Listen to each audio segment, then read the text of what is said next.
Comme d'habitude, nous avons introduit par Ésaïe chapitre 45.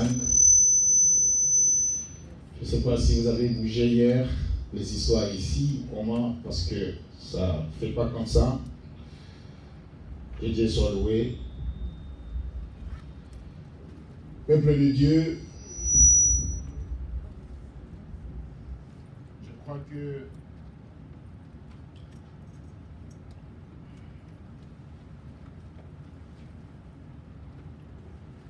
nous allons ouvrir nos Bibles dans Matthieu chapitre 27. Matthieu chapitre 27, verset 45. Comme d'habitude.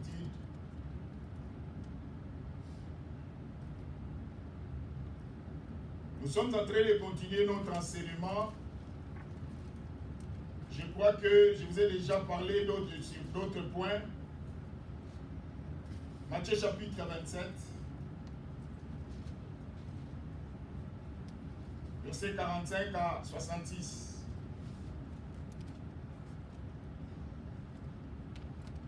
Bien-aimés, nous n'allons pas encore lire.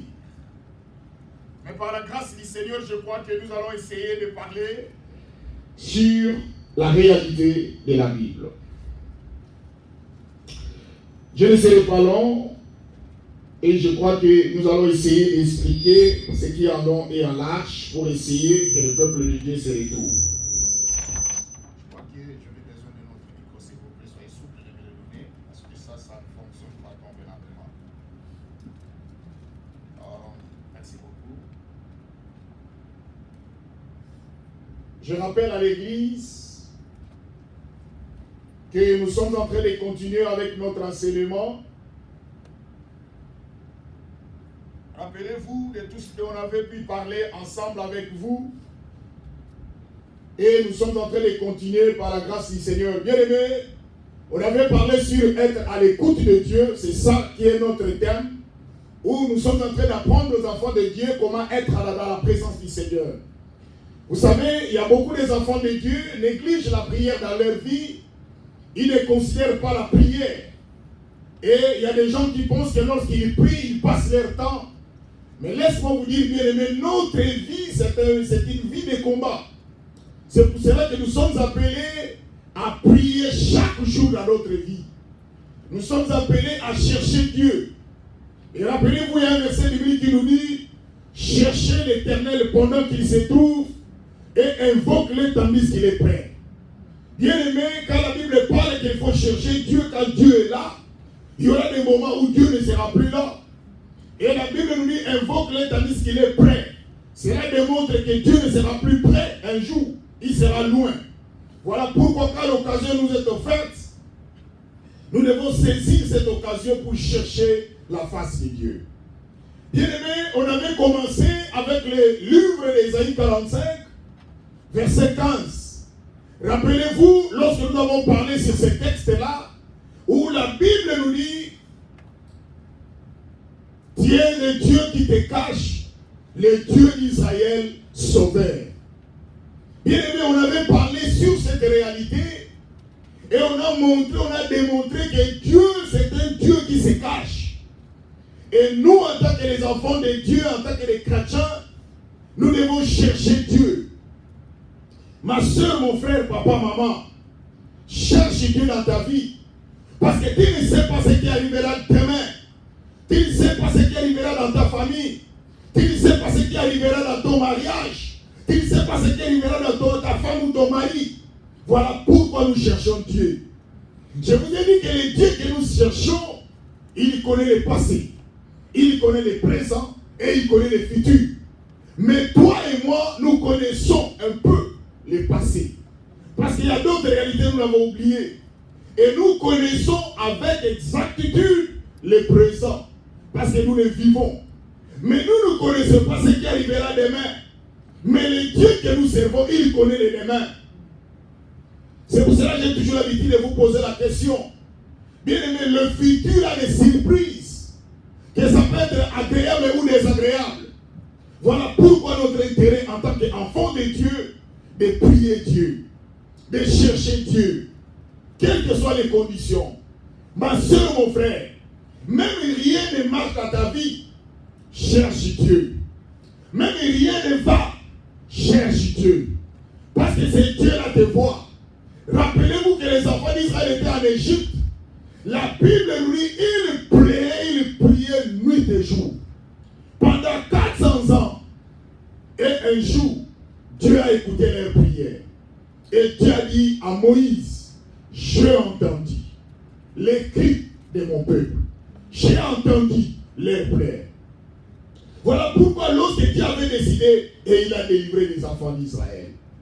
Je vais dire à quelqu'un, un jour, peuple de Dieu, j'ai parlé d'une histoire. Il y a un homme qui a été décapité. Il y a un homme qu'on avait tué.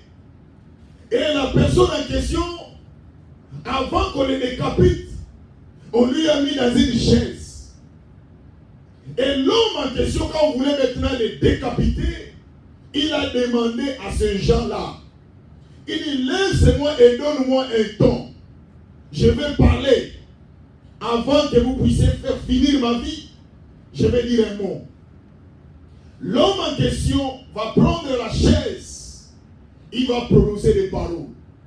Il dit, aujourd'hui, ma vie sera arrêtée. Je vais mourir. Mais je me rappelle qu'avant de mourir, j'étais dans une chaise. Et cette chaise, je parle à toi. Toi, chaise, écoute-moi. Toute personne qui va s'asseoir sur cette chaise, il mourra. L'homme a prononcé des malédictions sur la chaise. L'homme a prononcé des paroles négatives sur la chaise. Et il est mort. Bien aimé, l'histoire s'est passée. Des années s'est écoulées. Un jour, comme nous avons toujours l'habitude de prendre les histoires utilisées, il y a des fois les gens les vendent. Il y a des gens qui l'achètent. Un jour, une personne a acheté cette chaise. Bien aimé, la personne va s'asseoir sur la chaise. Elle est morte. À cause des paroles prononcées de cet homme.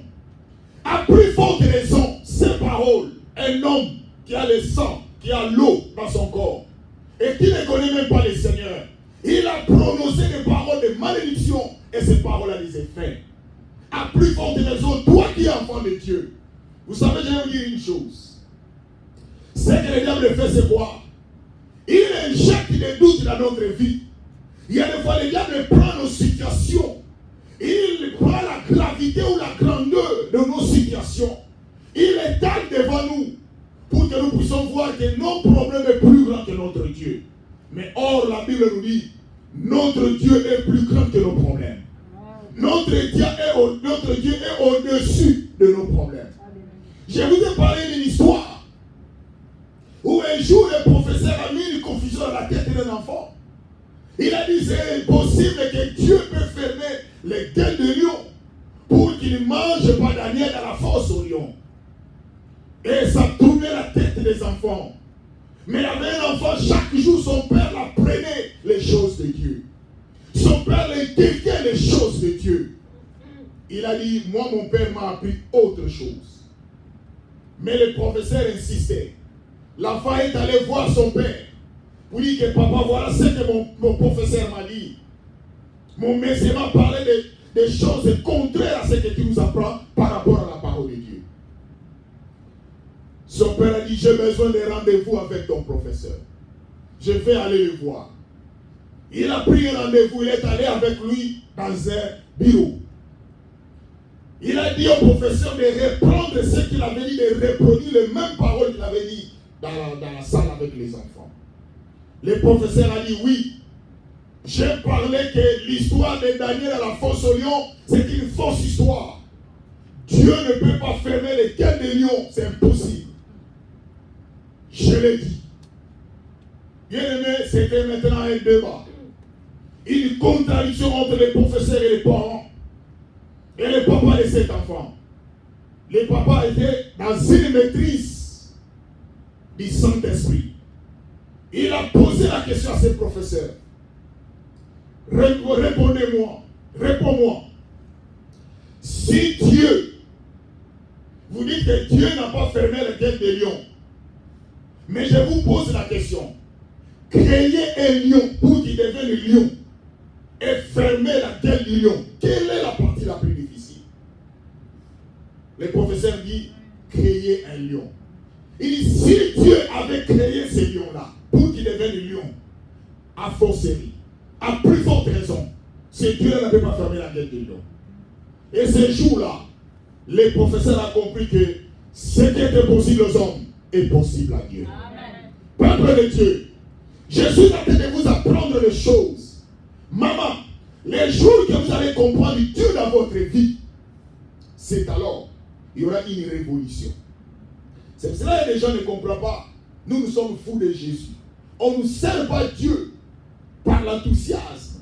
On ne sert pas Dieu parce que les autres viennent à l'église. J'ai toujours l'habitude de vous parler de cette histoire. J'ai parlé de l'histoire d'une chaise. Et quand l'homme est mort, on a remis la chaise dans le store où là où il avait acheté. Il y avait un autre homme qui est venu. Il a dit non. J'ai entendu les gens parler que cette chaise, c'est quand tu t'assois sur cette chaise, tu vas mourir. Moi, je vais m'asseoir. L'homme n'avait pas Jésus. Il n'avait pas le Seigneur. Bien, mais laisse-moi vous dire. Si tu n'as pas Jésus dans ta vie, devant les démons, tu n'es rien. Devant la maladie, les situations difficiles, tu n'es rien. Parce que la Bible nous dit, dans Actes des Apôtres, chapitre 4, verset 12, il n'y a aucun autre nom qui nous a été donné dans le ciel, sur la terre et sous la terre, parmi lesquels nous devons être sauvés, si ce n'est que le nom de Jésus-Christ. L'homme s'est assis à l'instant, il est mort. Peuple de Dieu, n'attendez pas qu'il soit trop tard dans ta vie. Maman, n'attendez pas qu'il soit trop tard pour tes enfants. J'ai toujours l'habitude de vous dire, vous avez vos enfants, ce sont des filles, ce sont des garçons. Votre prière d'aujourd'hui, bénissez votre enfant, vos enfants dans l'avenir. Lorsque vous priez dans la sincérité, lorsque vous priez dans la concentration, lorsque vous priez dans le sérieux, vous savez, il y a des gens qui prient, ils ont une vie de mélange. Quand vous priez Dieu avec une autre vie cachée, Dieu n'est pas avec vous. Il a dit lui-même dans Exode chapitre 20, il dit, vous n'aurez pas d'autre Dieu devant ma face. Car moi, Dieu, je suis un Dieu jaloux. Et l'Apocalypse ajoute, il dit, lorsque tu es ni froid, ni chaud, Dieu te défendra. C'est-à-dire, lorsque tu n'as pas de position, tu es à l'église, mais tu es impunique. Tu es à l'église, mais tu es un menteur. Tu es à l'église, mais tu es un hypocrite. Tu es à l'église. Ça, c'est une contradiction. Soit vous êtes de Dieu, soit vous n'êtes pas de Dieu. C'est pour cela qu'Élie avait dit aux enfants d'Israël, lorsqu'il fit le moment de Jézabel, Élie a dit au peuple d'Israël, jusqu'à quand crocherez-vous les deux côtés? Si l'Éternel est Dieu, allez vers Dieu. Si c'est mal, mais allez après lui. Élie voulait mettre de l'ordre dans le sacerdoce de Dieu. Peuple de Dieu, j'ai toujours l'habitude de dire aux enfants de Dieu, prier n'est pas facile. Même moi qui vous parle, votre pasteur, ce n'est pas facile. C'est une vie de sacrifice. Nous tous, nous avons des tentations. Nous tous, nous avons des problèmes qui nous arrivent. Mais cela ne peut pas nous décourager de servir Dieu dans notre vie. Et la troisième personne, une autre personne va encore s'asseoir dans cette chaise. Les gens sont en train de mourir. Et ils ont décidé de ne plus laisser cette chaise sur la terre. Ils ont pendu la chaise dans le mur. Et je crois que le jour où je vais vous trouver cette vidéo, que Dieu me fasse grâce, je le perds. Et vous allez voir l'histoire que je vous parle, je l'ai trouvée dans la télévision. Et je vais vous envoyer dans vos liens. Même je vais mettre ça dans notre lien. Et vous allez voir. Peuple de Dieu, lorsque vous priez, ça paraît comme si vous êtes en train de perdre votre temps. Ça paraît comme si vous êtes en train de passer votre temps inutilement. Je vous dis, il y a un secret dans la prière. Qu'on ne vous trompe pas. Il y a un secret dans la prière. Regardez la Bible, peuple de Dieu, je vous ai parlé que L'Éternel Dieu, le Dieu qui te cache, le Dieu d'Israël sauveur. C'est un Dieu qui se cache. Mais vous devez le chercher dans la prière. C'est pour cela, lorsque nous avons la prière ici, mais priez. Je veux que dans cette église, vous ayez la vie de prière. La vie de prière va vous aider. Un jour, Dieu cherchait quelqu'un. Et il dit, je cherche quelqu'un qui peut prier pour Israël. Ta prière peut sauver plusieurs personnes dans ta famille. Même la Bible nous dit, vous rappelez-vous dans Actes des Apôtres, chapitre 16, verset 31. Il dit, crois au Seigneur Jésus-Christ. Tu seras sauvé, toi et ta famille. Lorsque ta famille ne connaît pas le Seigneur, mais ta prière peut te sauver. Tu es à genoux, prie pour ta famille, prie pour ton mari, prie pour ta femme, prie pour tes enfants. Moi, j'ai toujours l'habitude de vous dire, surtout vous les femmes, permettez-moi de vous expliquer cette histoire. Tu vas rencontrer un homme qui ne connaît pas le Seigneur. Moi, je suis un homme. Je connais nous les hommes. Mais lorsque tu rencontres quelqu'un qui ne connaît pas le Seigneur, pour lui, il trouve tout est normal. Mais il peut aller vous avec votre pauvreté, comme dit une pauvre femme. L'expression que je peux utiliser. Je ne parle pas de la pauvreté d'argent. L'homme va aller en dehors de son mariage. L'homme va aller pour aller faire la fornication. Prenons par exemple, il attrape la maladie. Toi, avec ton innocence, tu ne connais absolument rien. Il apporte la maladie dans ta maison. Parce que toi, tu le crois comme ton mari. Il ne t'a rien dit. Peuple de Dieu, ta vie peut s'arrêter à cause de quelqu'un qui t'a donné ton cœur. Mais seule la prière peut t'aider. Seule la prière peut t'épargner. Tes enfants, là où ils vont, les amis qui sont avec tes enfants, tu ne les connais pas. Mais ta prière peut les précéder. Ta prière peut être là pour préserver tes enfants.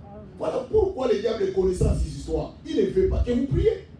Il sait que lorsque vous priez, vous les rendez faibles et vous devenez forts. Qu'est-ce qu'il fait? Il apporte la malédiction. Il apporte les distractions. Il vous apporte les choses inutiles. C'est pour cela que vous allez voir que quand même nous organisons des fêtes, il y a trop de monde pendant la fête. Mais lorsqu'il y a l'église, la prière, les gens ne sont pas là. Mais quand les dangers vous arrivent, ce qui est curieux, quand vous êtes visité par les démons, dans votre maison, dans votre chambre, dans votre bouche, tous ceux-là qui vous êtes rencontrés dans une fête ne sera pas là. Tu seras seul avec les combats qui est devant toi. Mais cette prière peut vous aider. Moi, je me rappelle encore, j'ai mon oncle qui est mort dans la douche. Qui était avec lui? Il était seul. Qu'est-ce qui lui est arrivé? Personne ne connaît. Mais ce qui est arrivé seulement, nous sommes entrés pour prendre les corps, la mort. Peuple de Dieu, moi je suis là pour vous dire la vérité, ma soeur. Je vous ai prêché la parole. Nous sommes sur cette terre, comme ne vous trompez pas, nous avons besoin d'argent. Nous avons besoin de mariage. Nous avons besoin des enfants. Nous avons besoin de succès. Nous avons besoin de tout, qu'on ne vous trompe pas. On en a besoin. Mais laissez-moi vous dire, tout cela, que vous ayez ça ou pas, que cela ne vous empêche pas avec votre Dieu. Parce que tout ça passera. La Bible nous dit, tout passera. Mais la parole de Dieu ne passera jamais. Et je vous ai démontré dans la Bible ici, un jour, les mariages, c'est seulement ici. Les enfants, c'est ici. Le succès, c'est ici. Tout va s'arrêter ici. Quand il va mourir, c'est fini. Maintenant, c'est toi et Dieu. Alors pourquoi vous êtes prêts à vous suicider? Parce qu'un homme vous a déçu ou une femme vous a déçu. Je sais que ça fait très mal. Mais n'allez pas supprimer votre vie pour aller en enfer à cause de quelque chose qui va rester sur cette terre. Peuple de Dieu, le diable nous éloigne de Dieu pour que nous puissions pas être révélés de la parole de Dieu. Voilà pourquoi dans cette église, nous vous prêchons la parole du Seigneur avec sincérité de cœur pour que peuple réveillez-vous dans la prière. Moi, ça m'étonne lorsqu'on prie. Il y a d'autres personnes qui sont en train de regarder du gauche à droite. Ils sont dans une distraction totale. Non. Maman, ne regarde pas celui qui est à gauche ou à droite de toi. Ton problème n'est pas son problème. Ta situation n'est pas sa situation. Nous tous, nous avons nos combats. Mais chaque personne a les degrés de son combat. Chaque personne a la situation, sa situation est différente de l'autre. C'est pour cela. Ne bâtis pas ta foi sur la personne. Et je vais encore vous dire une chose. Il y a beaucoup de gens, quand lorsqu'ils voient peut-être un pasteur a commis l'erreur, il va se rétrograder, il va abandonner le Seigneur. C'est une erreur. Moi qui vous parle, même si aujourd'hui j'ai fait quelque chose de mauvais, mais ne perdez pas ton Seigneur. Même si tu vas quitter cette église, quitte l'église, mais soyez avec ton Seigneur. Si tu ne veux pas me voir encore parce qu'à cause de ce que j'ai fait, tu as raison. Mais n'abandonnez pas le Seigneur. N'allez pas plus loin pour abandonner le Seigneur. Même moi qui ai commis cette erreur-là, je ne permettrai pas que tu abandonnes le Seigneur. Tu ne peux pas mourir pour moi. Tu ne peux pas aller en enfer pour moi. Moi non plus, je ne peux pas aller en enfer pour toi. Un jour, j'ai parlé à un garçon qui m'a dit, moi j'ai prié, j'ai venu à l'église, j'ai servi le Seigneur. Mais ce qui m'a découragé, les choses que je vois vos sœurs, ce qu'ils font, ils viennent à l'église, mais cette vie de la fornication, de l'impudicité, ce qu'ils font, ça m'a donné les dégoûts de servir Dieu. Moi je lui ai dit, mon frère, moi tout ce que je vois sur cette terre, cela ne peut jamais m'empêcher, me décourager de servir mon Dieu. Amen. Et l'apôtre Paul a dit, qui me séparera de l'amour de Dieu? Qui? Ma soeur, qui peut te séparer de l'amour de Dieu? Parce que les jours que tu vas mourir, ce n'est pas les jours que moi je vais mourir. Les jours que moi je vais mourir, ce n'est pas les jours que toi tu vas mourir. La circonstance ou les circonstances que moi je vais mourir, ce n'est pas les mêmes circonstances que toi tu vas mourir. Il a dit, tu es le Dieu qui te cache, le Dieu d'Israël sauvé. Cherche Dieu dans ta vie. Ma soeur, mettons du sérieux. Maman, mettons du sérieux. Papa, mettons du sérieux. Dieu est dans le sérieux. Je vous ai parlé, il dit, tu es le Dieu qui te cache, le Dieu d'Israël sauvé. Et de là, maintenant, nous avons dit que ce Dieu-là que nous cherchons, il est sauvé, il sauve. Et de là que nous venons maintenant d'expliquer les versets de Matthieu chapitre 27, où nous commençons à montrer comment le Seigneur nous a sauvés sur la croix. Et je vous ai parlé sur l'œuvre sabbatique de la croix. Il a donné sa vie. Ton père ne peut pas donner sa vie pour toi. Il t'a mis au monde. Personne ne peut prendre ta place. Mais Jésus a accepté de prendre ta place. Jésus a accepté de prendre ta position. Même ton mari, même ta femme. Vous savez, on est là parce que tout va bien. Comme vous ne vous trompez pas. On reconnaît un ami dans les mauvais jours, dans les mauvaises heures. Il y a d'autres personnes qui vous approchent parce qu'ils savent que tu es en bonne santé. Parce qu'ils savent que tu es normal. Mais les jours que tu seras dans les difficultés, tout le monde t'abandonnera. Même ton père, même ta mère. Un jour, je vais vous dire une histoire. Quand nous étions encore des fiancés avec ma femme, on l'a opéré. Pendant l'opération, il y a l'incident qui est arrivé. Même ses soeurs l'ont fui. Un jour, je vais vous montrer la photo. Elle avait retrouvé encore la photo. Vous allez nous voir comment nous étions. Je vais prendre cette photo, je vais vous montrer. Vous allez voir comment nous étions avec elle. Peuple de Dieu. Mais moi, j'étais avec elle. Pour vous dire, peuple de Dieu, dans la vie, même ceux-là qui te disent mon ami, même ceux-là qui te disent ma soeur, mon frère, parce que tout va bien. Mais les jours que tout n'ira plus bien, tout ne va plus bien, il va t'abandonner. Mais il y a une chose. David a dit, ma mère et mon père m'abandonneront, mais l'Éternel me retirera. Pourquoi confiez-vous ou vous êtes en train de mettre votre confiance sur les hommes? Regardez maintenant, je vous ai parlé que lorsque Jésus était sur la croix, et on a lu ensemble avec vous, c'était à midi. Et je vous ai montré que Jésus est mort sur la croix le jour des sacrifices. Or, en Israël, c'était l'heure où on émolait les sacrifices au temple. C'est l'heure que Jésus va se retrouver sur la croix. Et même la Bible nous dit dans Jean 1,29, voici l'agneau. On l'appelle l'agneau de Dieu. Jésus a donné sa vie pour toi. Nous qui étions un peuple sans Dieu, un peuple sans promesse, l'homme a péché dans le jardin d'Éden à cause dans les soucis de devenir Dieu. Est-ce que vous savez que l'homme, lorsqu'il était dans le jardin d'Éden, il est tombé dans le péché seulement parce que le diable lui avait promis qu'il sera comme Dieu. La gloire. Vous savez ce qui nous tue aujourd'hui, c'est la gloire. Tout le monde veut qu'on parle du bien de lui. Preuve en est que même si, vous allez voir ici, j'ai partagé ce matin avec ma femme. Regardez, vous allez voir que nous imitons les choses et les fois sans comprendre, mais sans les savoir. Je ne suis pas contre.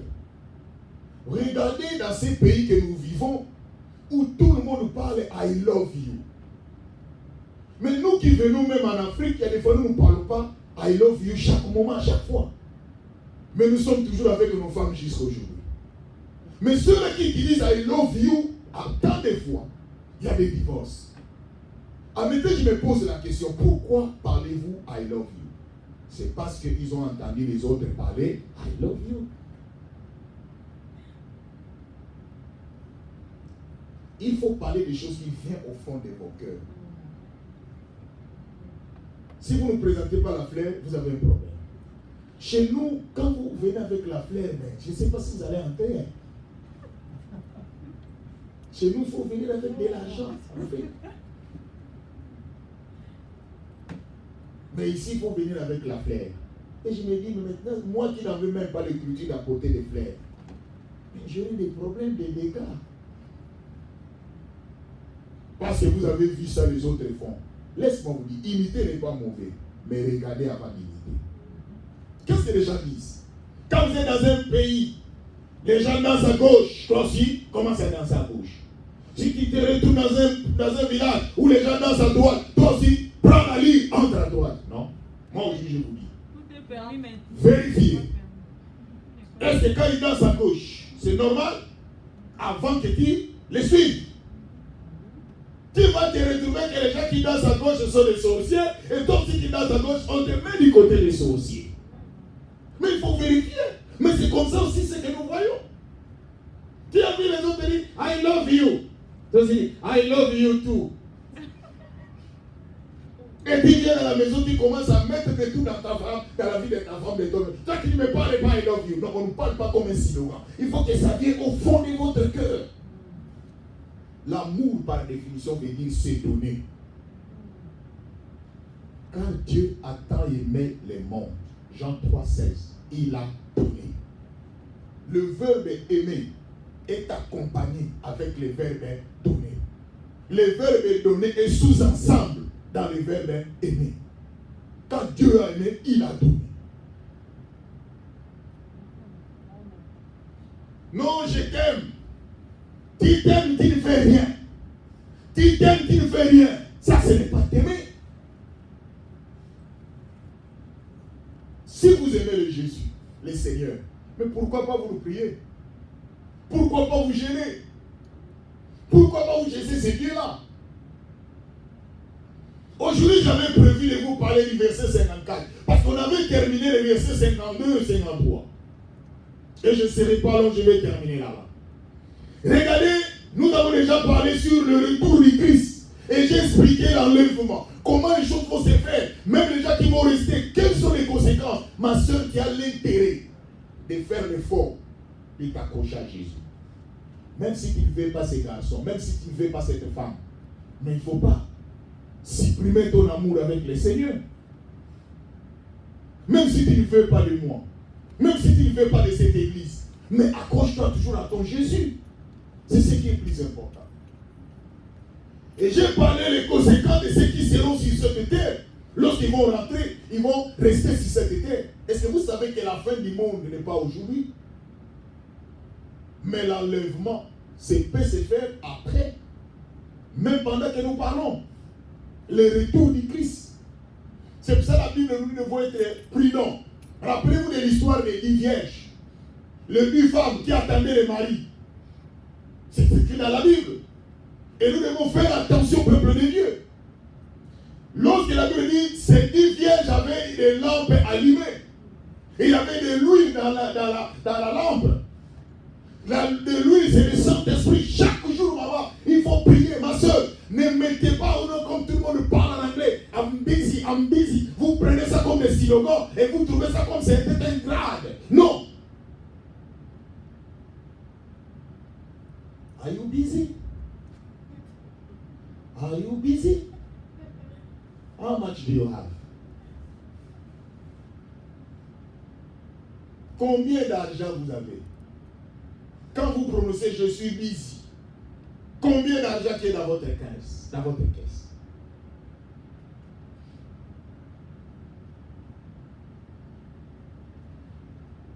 Et il dit, lorsque j'ai parlé sur le retour du Christ, les femmes là qui attendaient le mari, il fallait que leur lampe soit toujours permanente allumée.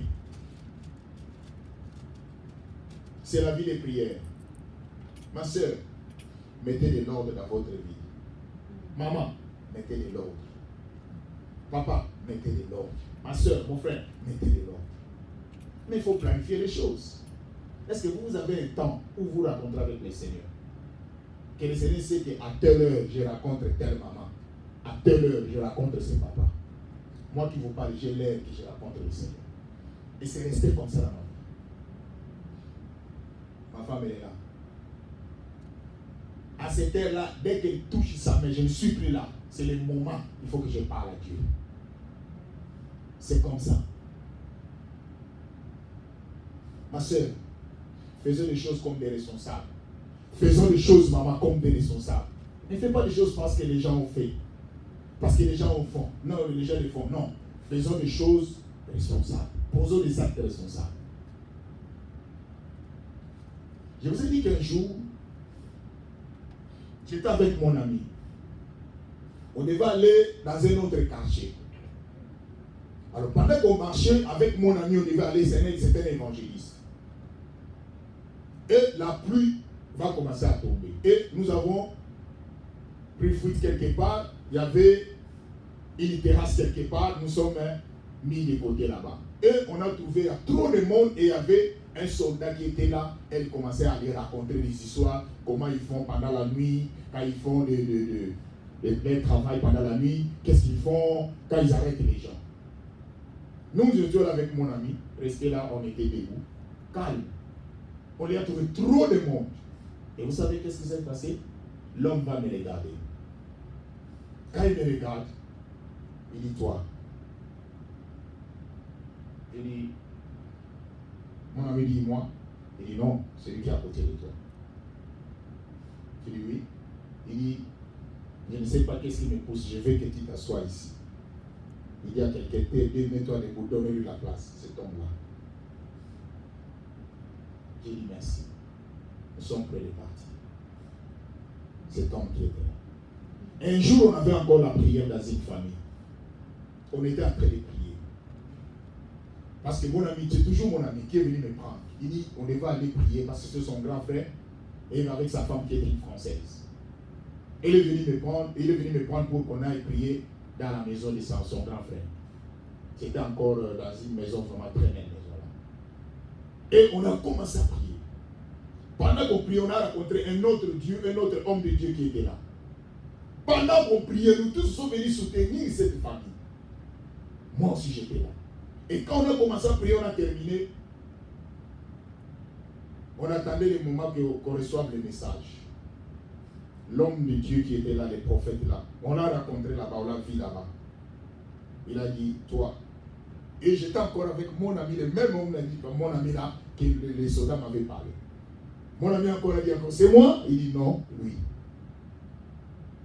Il dit moi? Il dit oui. Nous étions dans la prière pour aller prier pour la famille. Il m'a dit, quand nous étions en train de prier, Dieu m'a montré qu'à côté de ton jambe droite, avec une valise, mais tu es en train de partir pour aller prendre l'avion, tu es en train de voyager. Or, à cette époque-là, je n'ai même pas un passeport pour voyager et je n'ai même pas l'idée de voyager. Tel que vous me voyez, depuis que j'ai servi le Seigneur, je n'ai jamais eu l'idée de voyager. Moi, pour moi, c'est le Seigneur qui fait tout. Et aujourd'hui, je me retrouve ici Mais ce message est venu plus longtemps. Pour vous dire, peuple de Dieu, soyons sérieux de ce que vous faites. Regardez, dans le verset 54, les centeniers et ceux qui étaient avec lui pour garder Jésus, ayant vu le tremblement de terre et ceux qui venaient d'arriver. Alléluia. Je reprends. Les centeniers et ceux qui étaient avec lui pour garder Jésus, parce que Jésus était encore là pour les garder. Mais ils servaient, Jésus était sur la croix. Et les centeniers et ceux qui étaient avec lui pour garder Jésus, ayant vu le tremblement de terre, et ceux qui venaient d'arriver, furent saisis d'une grande frayeur et dirent, assurément, cet homme était fils de Dieu. Il ne dit pas que cet homme est fils de Dieu maintenant. Il dit était fils de Dieu. Quand quelqu'un commence à reconnaître quelque chose qui est dans le passé, c'est-à-dire avec des doutes, il y a des gens qui doutaient de Jésus, qui disaient il n'est pas un fils de Dieu. On l'appelait l'imposteur. Je vais dire à quelqu'un, c'est un païen qui est en train de rendre témoignage de Jésus. Un païen qui est en train de parler que cet homme est fils de Dieu, était fils de Dieu. Parce que les choses qu'il vient de voir, il ne peut pas garder ça. À combien, maman, dans votre vie, ce que Dieu a fait pour vous, même le peu, la vie que le Seigneur vous accorde, est-ce que vous savez qu'il y a des gens que vous marchez, vous voyez en cours de route, ils n'ont pas la paix. Je vous ai parlé d'une histoire d'une femme. Et je vous ai parlé même des histoires de plusieurs délivrances qu'on a fait. Ou dans une famille, la sœur me dit, pasteur, nous n'avons pas la paix. Et même moi-même qui vous parle, nous sommes allés louer une maison avec nos parents pour terminer. Cette parcelle-là, cette maison-là, on ne fait pas plus de mois lorsque vous louez cette maison. Lorsque vous entrez dans cette maison-là, un mois c'est trop, vous allez fuir. Vous quittez cette parcelle. Et mes parents sont allés donner la garantie locative. Pendant la nuit, la première nuit, Dieu m'a mis à cœur de ne pas dormir, commence à prier. Toute ma famille dormait. Et à cette époque-là, moi, je dormais dans les salons. Je me suis agenouillé et je commence à prier. Et j'ai un principe, quand je prie la nuit, si ce n'est pas encore le matin, je ne cesse pas la prière. Je n'arrête pas la prière. Il faut que je voie le soleil. Et je commence à prier. Dans cette parcelle-là, si vous entrez, il y a des gens qui sont dehors. Ils vous appellent à l'intérieur. Les personnes ne vous connaissent pas, mais ils vous citent nommément. Par vos noms. Et tout le monde fouillait cette parcelle. Et j'ai prié toute la nuit. Et quand j'ai terminé, mes parents se sont réveillés. Moi, je me suis endormi. Nous avons fait 6 mois, 7 mois, 8 mois. Les quartiers étaient surpris. Comment ces gens n'ont pas pu fuir? Les responsables de cette maison venaient nous voir pour dire de quitter sa maison. Au lieu que nous puissions fuir la maison, mais c'est les responsables de la maison qui nous demandent de quitter sa maison. Parce que les choses qu'il a vues, bien aimé, peut-être vous priez Dieu que vous ne connaissez pas. Si vous êtes sûr de ce Dieu-là, la Bible nous dit, dans Malachie, vous verrez de nouveau la grande différence entre ceux qui me servent dans la vérité et ceux qui ne me servent pas dans la vérité. Les gens ne nous connaissent pas. Nous nous sommes rencontrés dans ces pays où même des gens peuvent dire n'importe quoi sur nous, les gens peuvent penser de n'importe quoi, les gens ne nous connaissent pas. Où nous venons, d'où nous venons? Avec les seigneurs. Est-ce que vous dormez avec moi? Est-ce que vous connaissez là où je passe mes nuits? Non, vous ne connaissez rien. Est-ce que vous connaissez que moi j'ai fait avec le Seigneur? Peuple de Dieu, des choses que je vous parle, ma famille est là, elle vous dira. Il y a des fois, elle se réveille, elle voit que je ne suis pas là, mais je suis là. Il y a d'autres choses que vous pouvez expliquer. Je dis, mais je suis là. Il dit, mais je te vois, mais je suis là. Elle pense que c'est l'enlèvement. Je dis, ce n'est pas l'enlèvement, je suis encore là. Peuple de Dieu, Si vous entrez dans la dimension de prière, il y a d'autres choses, vous n'allez pas demander qu'on prie pour vous. Seulement la dimension de la prière peut commencer à résoudre d'autres problèmes dans votre vie. C'est pour ça que le diable de connaissance est là. Il ne veut pas que vous priez. Et vous savez quoi, moi je regrette chaque jour quand je vois des gens ne prennent pas la prière dans l'importance. Vous n'avez pas encore compris le Dieu. Comment se fait-il les gens qui servent le monde, qui servent les diables, sont fidèles à des coutumes, sont fidèles à des interdictions? On leur dit de ne pas faire ceci, de ne pas faire cela. Il y a un pasteur pour terminer, permettez-moi pour le temps. Au lieu de servir Dieu dans sa vie, parce qu'il voulait du succès, il voulait une grande église, il est allé faire des pactes avec les diables. Il y a une sirène qui est sortie de la mer. Et cet homme-là a couché avec la sirène. Et la sirène est partie avec ses semences. Il lui a donné des conditions que toi, dans ta vie, tu vas, pour avoir du succès, pour que ton église soit une grande église, seulement les femmes que tu vas commencer à raconter dans ta vie, ce sont des femmes qui n'ont pas connu les hommes dans leur vie, ou des filles qui sont encore vierges. Et il était obligé chaque fois de trouver des gens pour que les mamans, les sœurs, pour qu'on trouve des sœurs pareilles, pour qu'ils couchent avec eux, pour avoir du succès. Peuple de Dieu, vous avez besoin du succès? Vous avez besoin d'argent? La Bible dit, contentez-vous de ce que vous avez. Maman, ma soeur, Dieu t'a donné cette beauté-là. Ne cherchez pas d'autres beautés. Dieu t'a donné cette taille-là. Ne cherchez pas d'autres tailles. Maman, Dieu t'a donné ce que tu as. Contente-toi de ce que Dieu t'a. Il sait pourquoi il t'a donné ça. Même moi qui vous prêche, nous ne sommes pas nombreux. Je ne cherche pas une église où il n'y a plus de place. Non. Ce que le Seigneur nous a disposé, ces peuples, c'est fini. Que je leur parle de ce que Dieu a mis dans ma bouche. Les gens cherchent du succès, les hommes de Dieu. Veulent que lorsqu'ils passent, les gens parlent d'eux. Les gens, non. Non.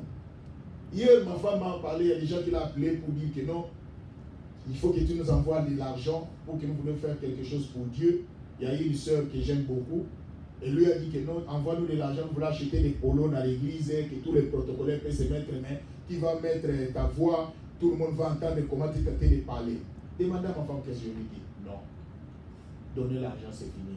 Ne cherche pas la gloire. Donnez. Que les gens ne voient pas que c'est toi qui as donné. C'est fini. Notre Dieu dans les cieux vous récompensera. Amen. Peuple de Dieu, des choses que je vous parle, je ne vous parle pas des choses que je ne vis pas. Cet homme va témoigner. Je vous témoigne de ce que j'ai vécu de Dieu. Mais moi, je vous parle de choses qu'il y a des fois ici, vous ne voyez rien.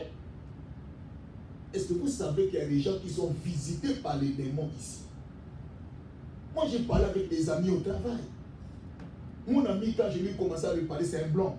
Il me dit que moi, j'ai quelqu'un qui me visite dans ma maison. Mais il y a des gens qui ont besoin de la délivrance. Pourquoi nous sommes en train de nous distraire? Il fallait que nous soyons une force pour délivrer des familles, pour délivrer des gens. Même moi, je suis seul, mais je ne saurais pas, j'ai besoin de vous. Mais mettons-nous du sérieux. Si nous sommes une force pour prier, il y a des gens qui seront sauvés. Aujourd'hui, l'évangile n'est plus dans sa saveur. Nous avons perdu les valeurs. C'est pour ça que vous voyez un chrétien qui va à l'église posséder, un chrétien qui va avec des problèmes. Pourquoi? Parce que nous avons renversé la vision de Dieu. Nous sommes allés faire une délivrance dans notre sœur qui ont prié avec elle. Il a dit, je vous ai appelé pasteur pour que vous priez pour moi. Chaque fois que je prépare la nourriture, nous avons mangé. Il y a les restes, nous avons mis ça sur la table là-bas. Les matins, on retrouve, il n'y a plus de la nourriture. Qui a mangé? On ne voit personne.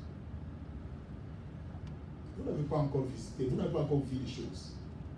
Aujourd'hui, vous êtes là parce que vous voyez que nous sommes aussi, nous sommes une vie normale et nous sommes en train de gagner notre argent. Ma soeur, quand les diables vous pointent, ils commencent à vous tourmenter dans votre famille. Même la maison là vous dormez, vous sentez même qu'il n'y a plus d'importance. Même la voiture que vous avez, vous sentez qu'il n'y a plus d'importance. Cet homme témoigne Jésus. Il dit assurément cet homme est l'homme de Dieu. Ma soeur, c'est le moment de témoigner Jésus. Nous pouvons rendre témoignage de notre Jésus par notre comportement, par nos attitudes, notre vie. Maman, même ton mari, qu'il sente que tu es une chrétienne. Même ta femme sente que tu es une chrétienne. Moi, si vous posez la question à ma femme, il vous dira que je suis un homme de Dieu. Jésus a dit, ni n'est prophète chez soi, parce qu'il sait pourquoi il a dit ça. Et les fois, ma femme me dit que le Seigneur te bénisse. Parce que les sacrifices, il peut mettre la nourriture sur la table. Tant que je n'ai pas encore terminé ce que je fais pour le Seigneur. Je me dis, mais pourquoi j'avais mis la nourriture sur la table? Pourquoi j'avais mis la nourriture sur la table? Pourquoi tu m'avais demandé la nourriture? J'ai dit, je comprends, mais laissez-moi finir ce que je suis en train de faire. Peuple de Dieu, je voulais seulement vous parler de cette histoire aujourd'hui. Cet homme va rendre témoignage de Jésus. Est-ce que là où vous êtes, dans vos familles, dans vos travails, dans vos maisons, dans vos maris, dans vos femmes, dans la vie de vos enfants, est-ce que vous rendez témoignage de Jésus? Est-ce que les gens peuvent dire moi que sœur, tu es une sœur en Christ? Les gens peuvent dire maman, tu es une maman en Christ. Même tes amis peuvent témoigner. Jésus a dit, je vois Satan venir à moi. Il n'a pas trouvé sa semence. Nous avons une sœur qu'on prie avec elle, c'était une protocole. Une sœur fervente dans l'œuvre de Dieu. Mais un jour elle est morte. Ma sœur, c'était la honte. C'est moi qui prêchais dans les deuils, la nuit. Il faut sentir l'équipe, les gens qui vivaient avec cette sœur-là, des bêtises qu'ils faisaient sortir. Ce jour-là, on a compris l'identité de celui qu'on va aller enterrer. Vous savez pourquoi les gens sont devenus incrédules aujourd'hui? C'est vous. Vous savez pourquoi les gens ne prient pas aujourd'hui? C'est vous. Comme il y avait un frère qui disait, pasteur, moi je vais aller en enfer, je vais enlever cette alliance. Moi je vais aller en enfer. Parce que cette femme que je viens de prendre, je ne pense pas qu'elle est la côte de mes côtes. Je crois qu'elle est une colonne vertébrale. C'est impossible, une femme impolie, impossible, invivable. Donc vous préparez votre mari d'aller en enfer à cause de vous. Vous pensez que si vous êtes soumise, je vous ai dit un jour, la Bible est claire. Femmes, soyez soumises, mari aimez vos femmes. C'est simple. Je vous ai posé la question parmi les deux qui va commencer. Mais vous les deux à la fin. Quand tu es soumise, automatiquement elle vous aime aussi. Quand vous aimez, elle sera aussi soumise. C'est ça. Mais vous êtes là, il dit, tu sais que nous sommes aux États-Unis. Allez préparer toi-même. Pendant que tu sais que c'est ton devoir en tant que femme. Ne sortons pas de la parole de Dieu. N'imitons pas. À moins que tu es fatigué, tu dis, chérie, pardon, aidez-moi parce que maintenant je suis fatigué. Là, on comprend. Mais n'oubliez pas que c'est ton travail. Hier, pour terminer, hier, ça disait, ma femme, quand elle est allée mettre les habits dans le laundry. Elle dit, toi, tu t'assois là-bas. Moi, je sentais de mettre les habits pour toi. Elle dit, elle me donne la réponse. Moi aussi, je reste à la maison, c'est des temps, toi, tu vas travailler. Nous allons fermer nos yeux, nous allons prier. Elle a donné la réponse elle-même. Donc, c'est des temps, elle est à la maison. Elle attend son contrat pour rentrer. Nous allons fermer nos yeux, nous allons prier. Je veux que tu parles au Seigneur. Dis, Seigneur, donne-moi la force de te rendre un bon témoignage. Les gens qui sont tout près de moi, qu'ils voient que tu es le Dieu que je sers. Seigneur, aide-moi. Dans le nom de Jésus. Prions le Seigneur. Seigneur notre Dieu, notre Père. Yahweh, c'est toi qui es notre Père, c'est toi qui es notre Dieu. Hey! Alléluia. Jesus. Yahweh, aide-nous, Père. Yahweh, c'est toi qui es notre Père. Nous avons écouté ta parole, Papa. Seigneur, fais-nous grâce. Que notre vie soit une vie de sacrifice. Alléluia. Yahweh, que nous parvenons à témoigner, à marcher dans la droiture, dans l'intégrité, dans la grâce de Dieu. Hey! Nous avons besoin de toi, notre Dieu. Yahweh, aide-nous, voilà cet homme a dit, assurément, certainement, cet homme est le Fils de Dieu. Il a témoigné de Jésus. Yahweh, donne-nous la force de témoigner. Que même nos amis, nos maris, nos femmes, voient qu'effectivement, nous sommes libres. Seigneur, fais-nous grâce. Dans le nom de Jésus. Père, que ce peuple qui se sont présentés aujourd'hui, qu'ils vivent ta grâce et ta main puissante dans leur vie. Qu'elle est succès. Que la gloire les accompagne. Dans le nom de Jésus. Je prie maintenant. Toute puissance de la maladie, toute puissance des maris de nuit, femmes de nuit, maintenant, je vous donne l'ordre au nom de Jésus. Quitte la vie des enfants de Dieu. En vous demandant. Libère maintenant. Au nom puissant de Jésus. Toute puissance de mort, toute puissance maléfique satanique qui tourmente la vie des enfants de Dieu, je vous chasse maintenant au nom de Jésus. Que les anges des cieux protègent et couvrent la vie des enfants de Dieu et que nous puissions être capables de te témoigner. Dans le nom de Jésus, nous t'avons ainsi prié. Amen. Amen. Nous acclamons très fort pour notre Seigneur. Amen.